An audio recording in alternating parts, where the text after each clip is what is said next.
been a while. Been a while. Blame KP. Just a reminder to turn your cell phones to vibrate, off, or mute, and we will, after he finishes, we'll take a few questions from Zoom and then come into the room. So we'll start with an opening statement from Pat. It's good to see everybody. A lot going on since we last met. I think it was in Indianapolis. Woo. Before I get started, I'm not going to say much early here. First, I want to commend the Thon students who put that incredible event on. Every time I go in there, it's been my third year. It's actually quite overwhelming, to be honest with you, but $17.7 million is like, what are we talking about? That's amazing.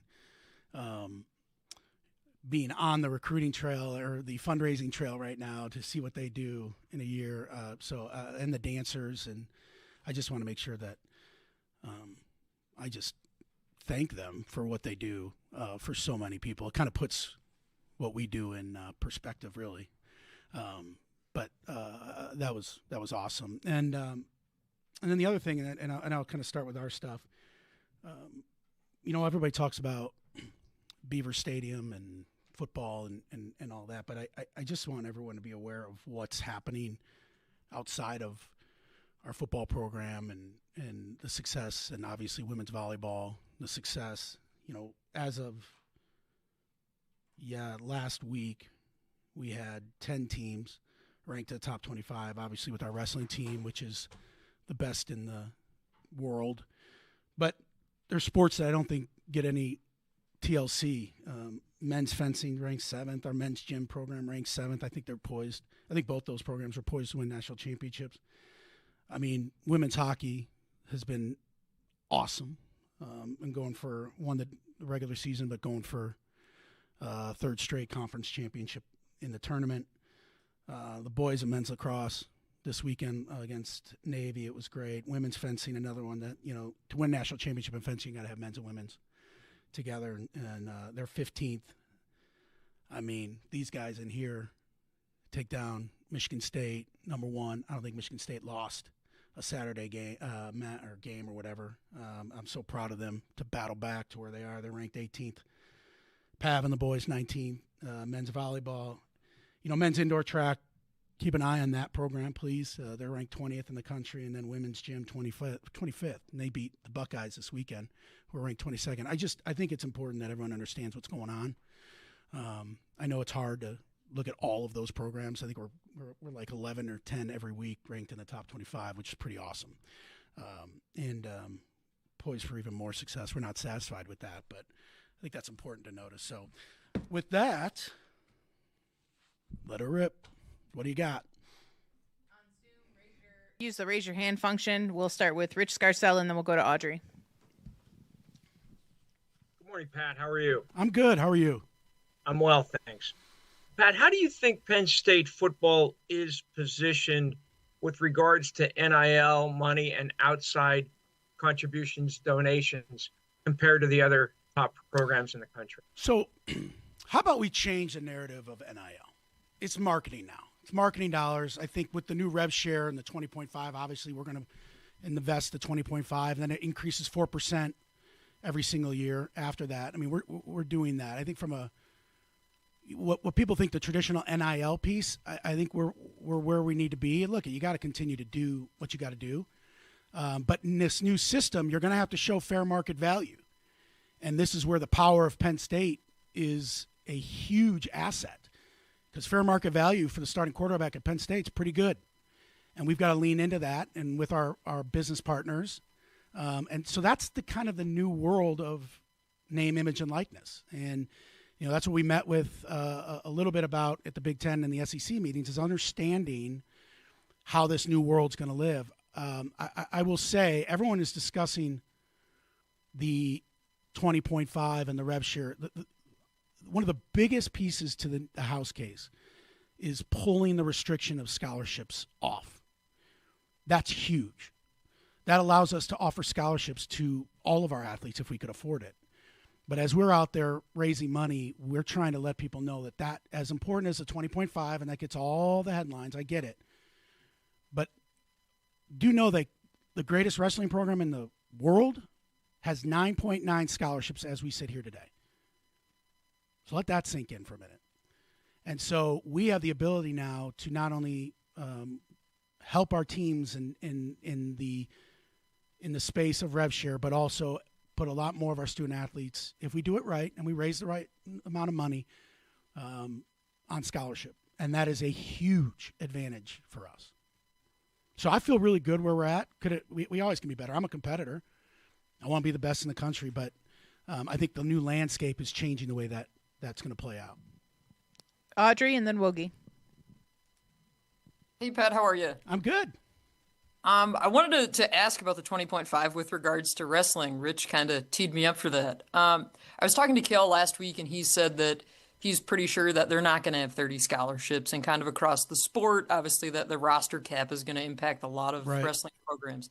How do you kind of envision that working with wrestling specifically? Like, where do you try and distribute the money? How, do you think this is going to make an elite program even stronger? Yeah. So no, we're not going to have 30 scholarships. We're working through the scholarship number right now. But Kale will have more scholarships to invest in the program. I think we will. I think another piece of the 20.5, and I know the follow-up question is like, well, how are you spending that money? And Cal will be part of our rev share world. Football, men's and women's basketball, wrestling, obviously, and then you get into this space, women's soccer, women's volleyball, and we're trying to be able to manage the money so that if we need to move on someone, no matter what the sport is, we have the ability to, hey, there's the number one fencer in the world, and we need to go use rev share to maybe tilt it our way. We're going to be able to do that.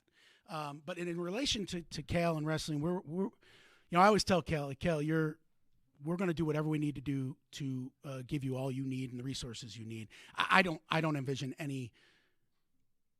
I may be wrong in this, but any program doing 30 scholarships for wrestling.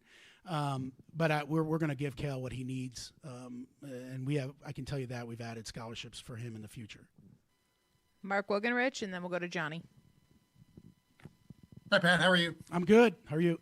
Good, thanks. I think in last November, you told Yahoo Sports right around the playoff that I think it's our time regarding Penn State football. There's been conversation about Penn State since the Orange Bowl being all in on football. What does that mean to you? What is Penn State willing to do and spend to win a national championship in football? Yeah, I've heard that too. I've been all in on football. I've been all in on basketball, baseball, field hockey. I think if you've gotten to know me, I'm here to win. We're here. By the way, it's not always about money. It's how you're investing your money. And I think we've shown that, we're committed. I'm committed to working with whether it's James Franklin or Cale Sanderson or Erica Dombach, whoever the coach is, to win. And different programs are at different parts of their kind of growth, And, but yeah, I mean, you don't come to Penn State and just willy-nilly, let's see what happens. I'm here to win a national championship. We're here to win national championships. And we're here to do it the right way. And so, yeah, I'm committed. Whatever you want to call it, we're committed to it. It takes everybody. And so, when it comes to football, we're close. We were close. And we're going to keep going and keep going and keep going until we get to where we want to be. And it's working together with James and all of my coaches. Last question from Zoom right now, Johnny McGonigal. Hey, Pat. What are your thoughts on the future of the CFP and the model that's been floated around there recently? Expanding 14 or 16 with automatic qualifiers for the Big Ten and SEC and other conferences. Yeah, I think it's. I'm not against it. I think we got to get. There's a lot of things that have to come before that. We have to look at the football calendar. The calendar, if you look at it, recruiting and everything that is it's like Frankenstein. It's bits and pieces from years of just putting this here, putting that there, and we're in a totally new world. So first and foremost, why that does relate to the CFP, because if you're going to add 2 more games per se. If you, I mean, 16. If you go 16, no one really gets a bye. And I got to be honest, I don't know if that's good, bad, or indifferent right now. You look at what happened. I'd like to keep our team moving, right, and not take those 2-3 weeks off. But I also think we have to look at, well, when do you start the season to do that? And then how do you not have a Bo situation? We got to look at the portal. We've got to look at when. I mean, we're all evaluating spring football right now. Like, that's a question we're going to walk up to. I don't know what next year's spring football is going to look like. And so, but that's in context of the whole 12-month calendar. And so absolutely open. I mean, I'm open to anything. I don't think it's a bad thing to go to 14 and 16. The more teams in and the more kind of tournament you have, I think it's great. We got to continue to look at all the other aspects of that. If you have 16, what are we going to play into, like, March? We're going to go into February? I mean, my football players do go to class. They got to go to school. So what are we doing? And so I think we have to understand the bigger impact to that.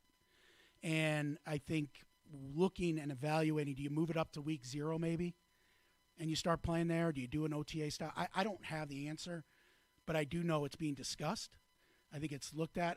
I think we have to look at it, but I'm not opposed to 14 or 16. I just want to know more about what does that whole calendar look like. I mean, it was a grind for you all, I bet. And I give our fans a ton of credit. You go out to the Big Ten championship, you come home for a playoff game, you got to go out to the Fiesta Bowl, and then you got to go out to Miami. And you're booking flights 1 week out. Like, I just think there's a lot of things and nuances that may not be getting the attention. But for us as the practitioners and trying to operate this world, we need to better understand how that will work. Come in the room, we'll go with Mark, and then we'll go with Bob. Thanks for your time, Pat. Thanks, Mark.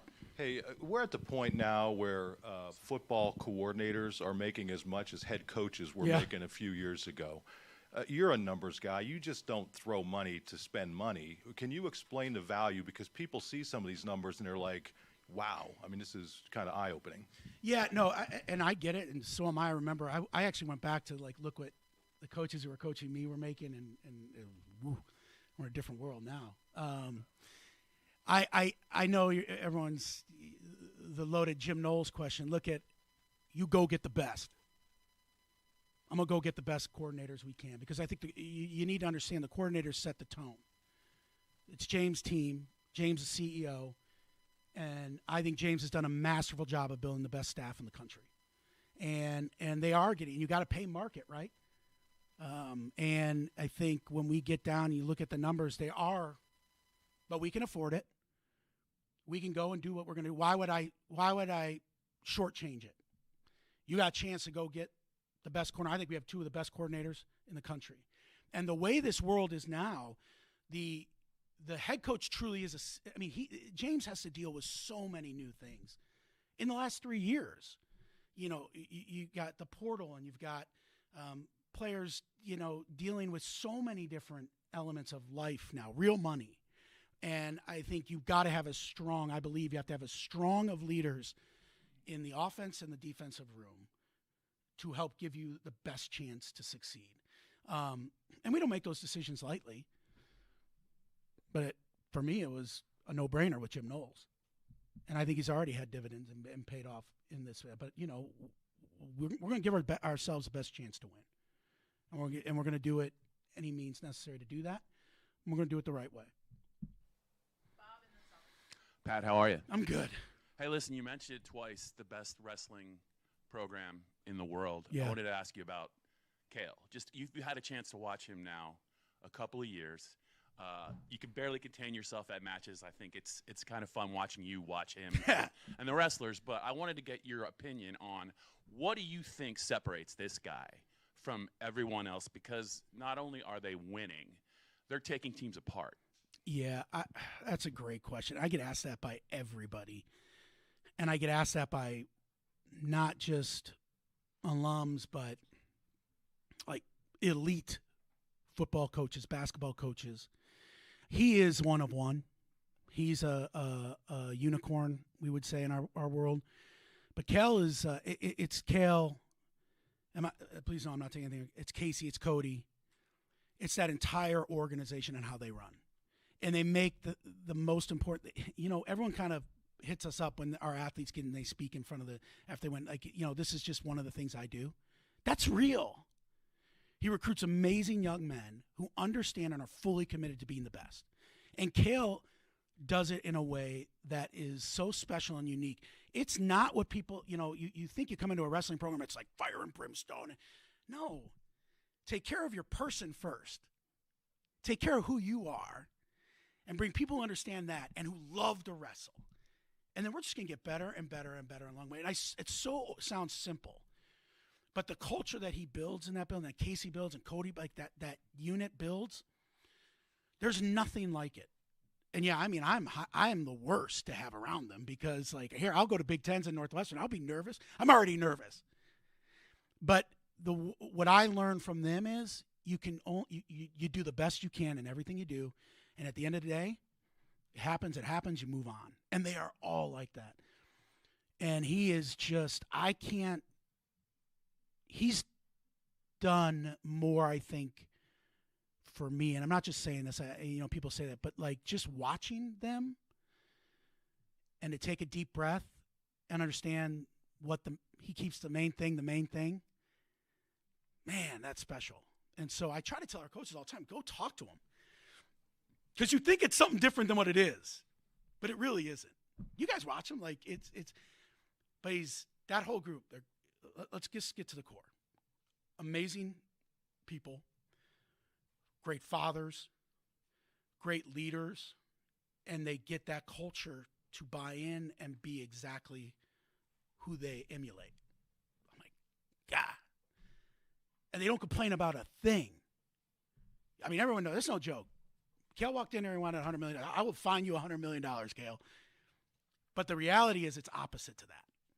I'm good, Pat. Don't worry. And we talk about what Audrey asked about scholarships, whatever we need to do to get better. But he's never asking for anything more than what he believes it takes to just win. And I think my takeaway in 3 years is I was sitting with someone. They're like, yeah, I didn't go because they were just going to bury these guys and it wasn't fun. I'm like, that's not fun for you? I don't know. I live on a different planet then. The American University AD is a dear friend of mine. He worked for me at BC. And I love pinning Fora and Tech Fall and like, I don't know. Like in competition, it's great. But they don't take it for granted. But I think we all have to understand what we are watching. It is the greatest.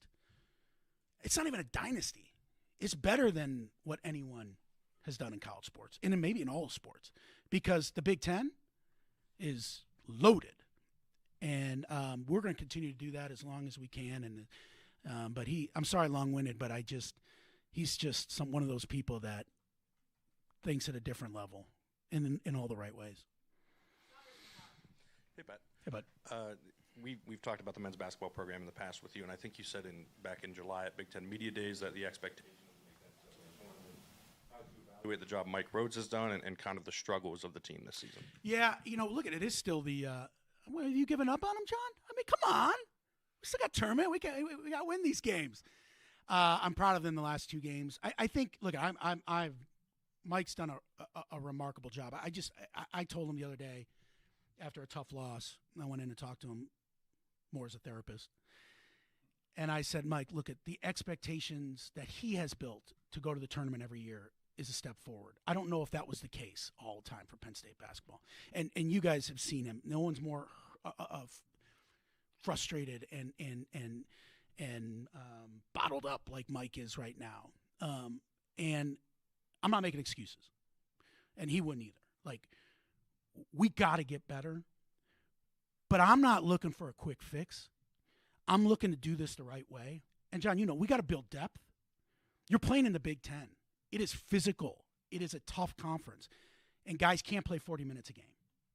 And you get hit a little bit with the injuries. I'm not making excuses. That's part of it. The part of the game I'm not. But you got to find a way to get through that. And I think if you're going to build a roster in this day and age, it's hard. You got to find the right people. And I love our kids. And I think he's understanding that and growing.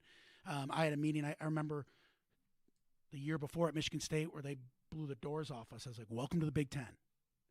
And I think Mike, what I love about Mike is he's learning and he's asking questions like, okay, it isn't, you gotta keep evaluating yourself and looking at it. So look at, we got everything in front of us still. That's what's crazy about basketball, right? Like the year we went to the tournament, you get 2 buzzer beaters and it shifts everything for you. And we didn't win. We haven't won those close games this year. And I think it's still a work in progress. Like I just tell everybody, just like stick with us, sweat with us. But I'm not. I'm more than ever confident in what he can do here. But we're not looking short term. We got. I want to build this so that it is a consistent tournament. And make no bones about it. The NCAA tournament is the objective, and he knows that. I would worry if he was worried about that he was talking to me about something else other than that. The guy's talking about winning the Big Ten championship. Hey man, how about we just let's get in the tournament, and then, but you want your coaches looking at that way, and that's where we got to continue to help them, but we'll get there. We'll go steal one from my alma mater this week would be nice, on many levels. Todd, then Tyler. Hey Pat, you touched on in the back. You touched on women's volleyball. You signed Coach Schumacher-Cawley to an extension. How important was that? And if you can kind of, I don't know if you've seen any kind of comp season to what she was able to accomplish with the team, given her health situation, given the whole thing. I'm sure in the AD world, I don't know if you've gotten any feedback from the friends in that world, what she was able to do to guide the team while dealing with everything she was dealing with. Yeah, that was a hard extension, right? I don't think anyone's ever earned an extension than her. Man, I don't know. No. I just remember her coming in and telling me far earlier than anyone knew, that what she was about to begin. And that's pretty remarkable. And, like any of our staff and anyone that goes through life's trials, we're going to be there for them any way we can. It's a little bit like the Thon piece, right? Like, so much bigger than what we're talking about, NIL or no. And I'm not saying anything, but you have to ask the questions. I'm not dismissing that, but like,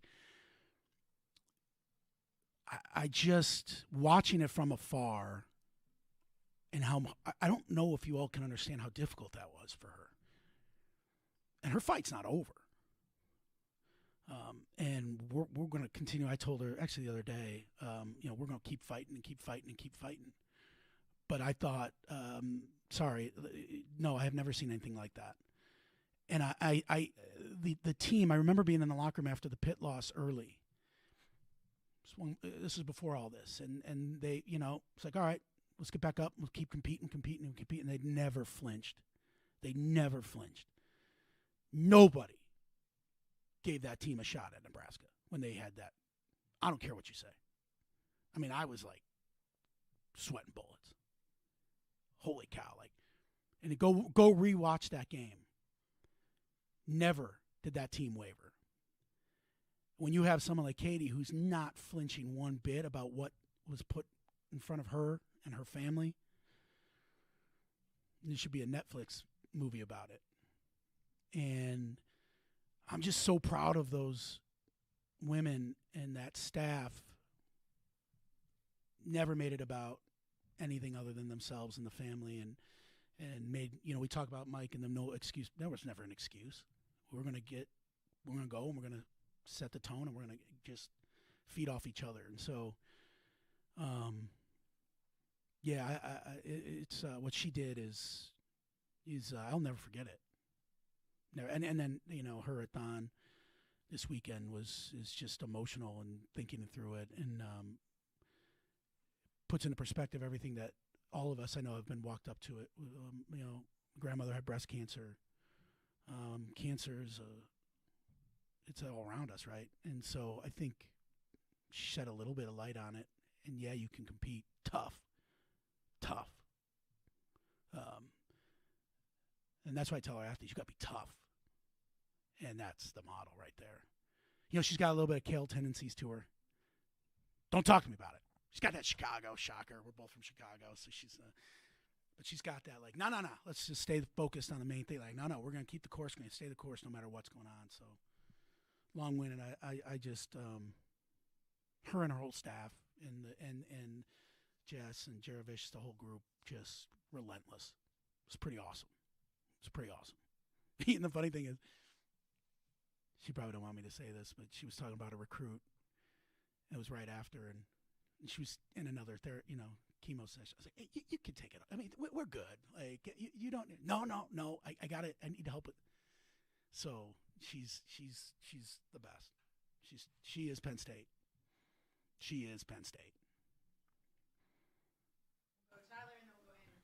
Pat, bringing it back to NIL after. Yeah, there you go. Yeah. Yeah, I didn't know Debbie how to. Downer. Wasn't quite sure. Sorry, let's pick it up. Not an easy bridge to gap there. No. But so I just wanted to get into kind of the method that James has implemented in NIL. I think some people maybe criticize because they don't see Penn State bringing in a bunch of high dollar free agents out there.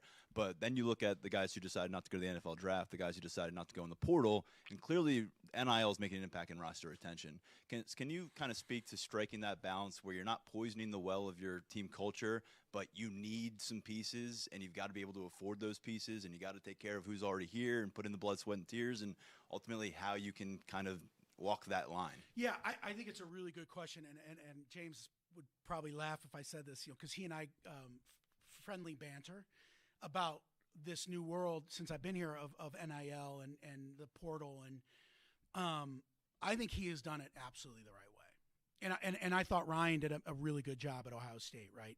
Like, we're a little bit going back in time. Trust your evaluation, recruit the kids you want to recruit that fit your program, and hold on to them. I mean, that's why Ohio State they won the national championship, because those were their own kids. Their culture was there. Now, they had some nice additions, and I think we did the same, but that's the model. Because your kids are your culture. And I don't – our football locker room, the group of young men in that locker room are phenomenal. And I think the way James has done it, where, to your point, yeah, we want to hold on to our own. We know they're the good, the bad, the ugly. We know what motivates them. And they are passionate about playing for Penn State. They're passionate about – they tasted it. So when they all came back, I was like, yeah. Like, when we got over that game, all of us were like, we're coming back and we're going to win this thing. Well, transfer necessarily doesn't always feel that way. And I think what you want to do, I believe here at Penn State, and this goes for any sport, this goes back to the basketball question. If you think you're going to win a national championship and sustain the model by living in the portal, you're flatly wrong. But you have to have the patience to stick with it. And that is something I give James all the credit in the world. He is under enormous pressure, but he stuck with his kids, his guys that he knew and that he trusted. Cale Sanderson sticks with his guys that he knows. And yes, I think you got to be in the world that when you lose someone to the NFL, you lose someone as dynamic as Abdul Carter, that is really hard to replace. You got to go backfill. You got to create depth. You lose, you got injuries. You have different things. So that's where the portal, I think, comes into play. But you really got to evaluate that. We all know we need wide receiver help. So we got to go find one. I think we have some really good ones in the building. But everyone knows, like, it's not a secret. So you go find that. You got to trust that process. But, like, my 833 are our 833, and if you can come and help us win and do great things and bring that and maintain the culture here, then great. But that's football, and you got to be able – every program's in different spots, right? But I think James has done an absolute masterful job, and I think it's a testament, going back to the staff, to what he's done to build that culture in that building of, like, we're all in this together and family. And, I mean, look at how many people have left. I mean, it's truly remarkable. So that's why we're excited for next year. We've got a lot of work to do before Nevada, but we're excited. We'll go with Andrew, and then we'll go back to Zoom and go to Mike Gross. Pat up here on the back. Yeah. Hey, my question is about the transfer portal, and it's beyond football. The portal pre-existed before the marketing money, as we're now calling it. Attaboy. The portal existed before then, and there's a lot of people that want to see change in how the portal operates. Are there active conversations among the leaders of sports on how to change the portal to make it work for everybody? Yeah, no, there is. I mean, I can just tell you, we're all trying to figure out the timing of it. You don't want a Bo situation. No one has free agency in the middle of their championship run. Like, what are we talking about? Like, the Eagles did not have to deal with Saquon or someone going away on their run to winning the Super Bowl. And so that is where we have to look at it. But it's not just like as easy as moving the portal window, right? I that's oversimplifying it. I think you're absolutely right. And we're all trying to figure out where that is. Football in particular, I got to look at the calendar, but all sports, we have to look at what's the best, the opportunity that is giving both the student athlete the opportunity to be successful, both academically and competitively. In football, the thought of coming to the new era of like coming mid-year is a new thing. That's changed a lot. Coming in as a high school student athlete, that was never a thing when I was playing 20 plus years ago.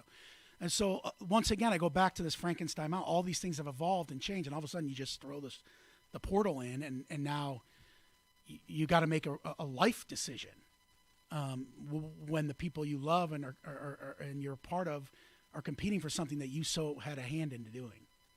That's a really tough place to put someone in. So yes, we are talking about the portal windows, but I think it's bigger than that. I think it's about looking at the calendar and everything.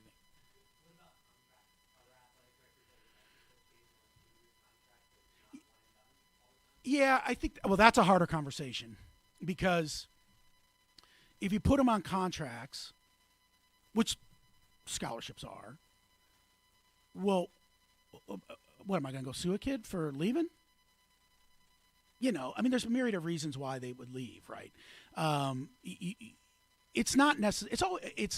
It's always been 1 year you can leave, but then all the rules have just changed. So now you do have to look at it as a 1 year window. Do I want all of our young men and women to be here for a long time? Yeah. There's just so many factors now at play. I do hope this new world maybe can slow that down. We'll see. But okay, I put a buyout like I have in my. Who's going to sign that? Because you're competing. Remember, it's not the pros. So we have to recruit against Ohio State, Alabama, Georgia. And if they choose not to do it, well, they're not coming here just for the, oh, man, I love you.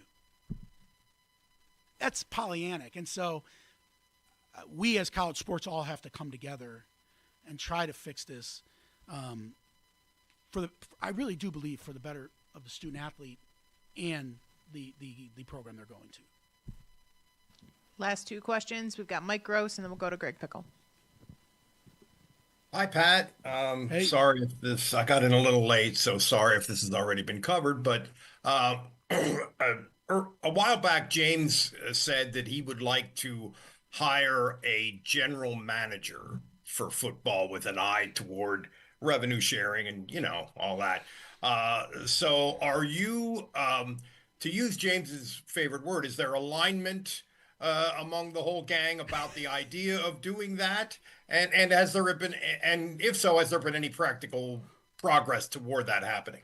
Yeah, no, I totally agree with him. James and I, if we found the right person that could fit and do, it's really I'm 100% supportive. Let me say that. We have people in the building that are doing that job right now. A lot of these general managers that you're seeing hired have full roster discretion. I'll leave that out there. That's hard in college sports, meaning, I see you're squinting your eyes, meaning they're choosing the players, much like the pros. I don't agree with that. I do not think that's right. They're coming here because they're going to play for the coaches in James Franklin's football program. So there's different ways to look at general manager. General manager handling the cap, handling how we handle scholarships, because now you can give 105 scholarships. You don't have to give full rides. Yes, I think handling. So I told you, like, it goes up 4% every year, right? So you got to know, if you're going to offer someone 2 years, how much money do I have in year 2, 3 to go? Do you follow? So that number on the cap keeps going. So yes, 100%. It's not like we just actively have not hired one. We continue to talk to a lot of people. but as this is evolving, a lot of work in the building's been done, I think, really well. But I would not put it past James and us to have a GM at some point. We're hiring more data analytics folks in the office because I have to manage the entire 20.5 and the fair market value NIL, and we've got to make sure that we're all aligned because you have to balance all of these things to make sure that you're doing the right thing. So it's really data now for us. Some would argue that would be a GM. It's not. It's more of a data job. But I honestly think we're going to have to find a space for all of our Olympic sports to have someone that's helping them manage the different areas. Because this is now it's going all the way down. I mean, it's coming into hockey. It's everywhere. And so, trying to give our coaches across the board the resources and the help is going to be an issue. But once again, yes, if James texts me today and we talk about it and he found someone, I'm like, okay, that's great. Last question to Greg Pickle. Pat, how do you feel about the progress of the Beaver Stadium renovation plan now that you've released renderings, fundraisers, you've knocked the press box down, things like that? And what do you envision it looking like, Beaver Stadium as a whole, when Nevada gets there in August for the start of the 2025 season? It's funny you say that. So I went to this is a testament to Penn State. So we flew back. We were at the Friendly Confines game in hockey. I flew back, got at 2 a.m. I'm going. We got that blizzard. I was like, man, I bet there's going to be nobody here to watch this. And sure as heck, there's 400 people there. That's why I love this place. The fans are so passionate. And then when it fell down, I'm like, oh, boy, this is real. My heart was like, oh, as that thing keeps going. Oh, like, oh, man. I feel really good, though, where we are. We put out the renderings. We showed you kind of where we are in the progress. Fundraising has been awesome. It shows that when Penn Staters get behind something, I feel really excited about that. What will it look like? So we'll have temp seating. If I were to give you an example of kind of think of Northwestern a little bit, how they built that stadium on the shore or on the lake, or like if you go to the Waste Management, they build that stadium around the 16. Like those are the folks that are doing the production. You'll see. How do I best describe it? But there's that lip that we took the top part off. There will be bleachers. I think it's 7,400 or so on that space. We're looking to even, seeing if we can add more seats to that. It'll look very temporary. It won't impact. We're working really hard. I know the follow-up question is, what's the capacity? We should be at full capacity. With the temp, we'll be really, really close. And you'll see a little bit of a construction footprint, but B&C will be right. B&C. You should be able to get in still. Parking won't have any issues, but they're going to keep working throughout the year. So it's going to be an active site. But I mean, honestly, I think the temp seating may have a better seat than they had right now in the old kind of west side. But really happy about where it's going. I really believe it's going to be something fans are going to be proud of. We're trying to make it so it's as loud as humanly possible, and continue to keep this as the greatest home field advantage in all of sports. We'll continue to give you all updates. I've learned that don't give an update unless it's exactly what it's going to be. So we'll start seeing more and more information come out on that over time as we start to really put this together. But I'm really, really happy with where we are. From a philanthropic, suite sales perspective, and all that stuff will start coming through the year. I'll just give everyone a heads up. The spring game is going to be a little interesting. And by interesting, I really don't know what it's going to look like. We're expanding the East Side Concourse, so we're doubling the East Main Concourse, and I got to hit a mark of that Nevada game. So, look for our information on how to get in the building, get around the building. And I understand, you got the best football team in the country and everybody wants to get, so we're going to really work on some things to figure out nuances to that. But the West is going to be under construction. And so it's going to be a bit of a interesting blue-white game. But we'll make sure we get everyone information on how to enjoy it. But yeah, no, I'm happy. I'm excited about where it's going and the direction we're headed with it. Hey, everybody, appreciate y'all. Thank you for all your hard work. I know it's not easy, but it's not lost on me how hard you guys and what you all do. So thank you. Appreciate y'all.